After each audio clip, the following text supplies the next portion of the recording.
मगध भूमि जो इसको मान सकते हैं, अन्यथा समूची धरती ही बुद्ध की धरती है। और यदि हम माने तो हमारा हृदय भी बुद्ध की धरती है, क्योंकि बुद्ध को हमारे हृदय में बसना चाहिए। है गौतम की जो तपोभूमि, गंगा फल्गु की जहां धार। है गौतम की जो तपोभूमि, गंगा फल्गु की जहां धार। है जहां नारियां सीता सी, वह है अपना प्यारा बिहार। है गौतम की जो तपोभूमि, गंगा फल्गु की जहां धार। है जहां नारियां सीता सी, वह है अपना प्यारा बिहार। भारत का यह गौरव विराट, है मगध भूमि महिमा महान। भारत का यह गौरव विराट, है मगध भूमि महिमा महान। चाणक्य सरीखे गुरु ने यहाँ बिखेरा अपना शुभ्र ज्ञान।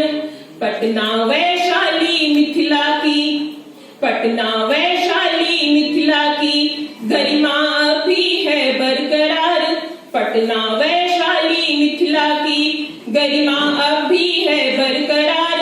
नालंदा विक्रमशिला जहां, वह है अपना प्यारा बिहार। नालंदा विक्रमशिला जहां, वह है अपना प्यारा बिहार। तो इस मगध भूमि पर आज सबका मैं स्वागत भी करती हूँ, क्योंकि मैं यहाँ असिस्टेंट प्रोफेसर हूँ इसी मगध विश्वविद्यालय में। यहाँ मैं पढ़ी भी हूँ और मैं अपने कुछ मुक्तक जो कि महात्मा बुद्ध के दर्शन पर ही आधारित है, वो मैं रखना चाहूंगी आप सबों के समझ। समय कम है, इसलिए मुक्तक ही मैं आज आप लोगों के सामने प्रस्तुत करूंगी। कवि और कविता जो होती है, उसमें जो संबंध होता है वो अपने आप में जो है अद्भुत होता है। कवि का शरीर मर्त्य होता है, किंतु कविता अमर होती है। एक कवि कविता में ही जीता है। तो उसी पर मेरा ये मुक्तक है, मैंने लिखा जो मर्त्य होते कवि लेकिन अमर रहती सदा कविता। मर्त्य होते कवि लेकिन अमर रहती सदा कविता। सत्य का दीप ले बढ़ती निडर रहती सदा कविता। सत्य का दीप ले बढ़ती निडर रहती सदा कविता। विचारों के समंदर भावनाओं के सरोवर में, विचारों के समंदर भावनाओं के सरोवर में नहा करके निखर जाती मधुर रहती सदा कविता। आप लोग से आशीर्वाद चाहूंगी। नहा करके निखर जाती मधुर रहती सदा कविता। मरते होते कवि लेकिन अमर रहती सदा कविता। अमर रहती सदा कविता। आज पूरा संसार पीड़ा से भरा हुआ है और बुद्ध ने जो उपदेश दिया उसमें करुणा सबसे पहले आती है। तो उसी पर कुछ पंक्तियां हैं। मनुजता आज रोती है, दनुजता मुस्कुराती है। यही आज संसार की स्थिति है। मनुजता आज रोती है, दनुजता मुस्कुराती है। न जाने क्यों हमें हैवानियत इतना लुभाती है। न जाने क्यों हमें हैवानियत इतना लुभाती है। निरख पीड़ा अगर संसार की छलके नहीं आंसू। निरख पीड़ा अगर संसार की छलके नहीं आंसू। दशा यह दुर्दशा है, सभ्यता हित आत्मघाती है। दशा यह दुर्दशा है, सभ्यता हित आत्मघाती। आप लोग सुख सावर्धन भी चाहूंगी मैं।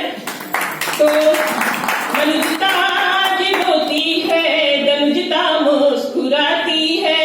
न जाने क्यों हमें हैवानियत इतना लुभाती है।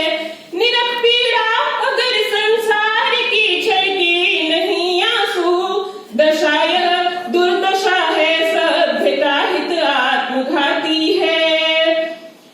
और जो महात्मा बुद्ध कमल के ऊपर आसीन है, कमल जो कि हमें यह प्रेरणा देता है कि सांसारिकता के मध्य रहते हुए भी हमें पूरी तरह से जो है संसार से विरक्त रहना चाहिए। संसार में हमें कैसे जीना है, तो भगवान बुद्ध जिस कमल पर आसीन दिखाए जाते हैं उस कमल की भांति ही जीना है। तो उसी पर पंक्तियां हैं।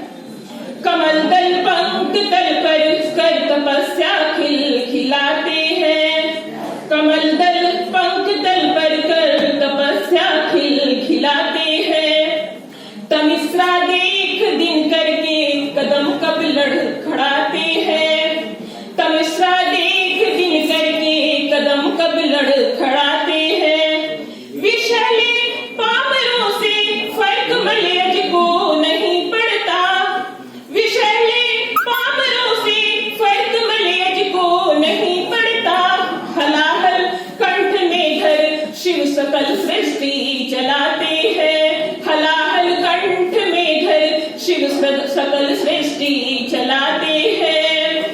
कहने के तो सारी धरती अपनी है, लेकिन हमारे इस मगध भूमि पर जो कविता का ये पाठ हो रहा है, उसमें कविता पढ़ना अपने आप में एक बहुत ही गौरव का विषय है। और मैं अंतिम मुक्तक अपना देना चाहूंगी, क्योंकि समय कम है और यहाँ पर अभी क्या है, विराम दीजिए।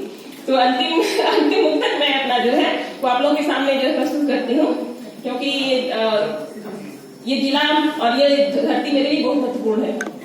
सारी धरा अपनी गगन सारा हमारा ठौर है, सारी धरा अपनी गगन सारा हमारा ठौर है। अपना वतन प्यारा वतन संसार का सिरमौर है, अपना वतन प्यारा वतन संसार का सिरमौर है। हर प्रांत प्यारा है हमें, हर गांव हर नगरी मगर, हर प्रांत प्यारा है हमें, हर गांव हर नगरी मगर। अपने जिले अपने शहर की बात ही कुछ और है, अपने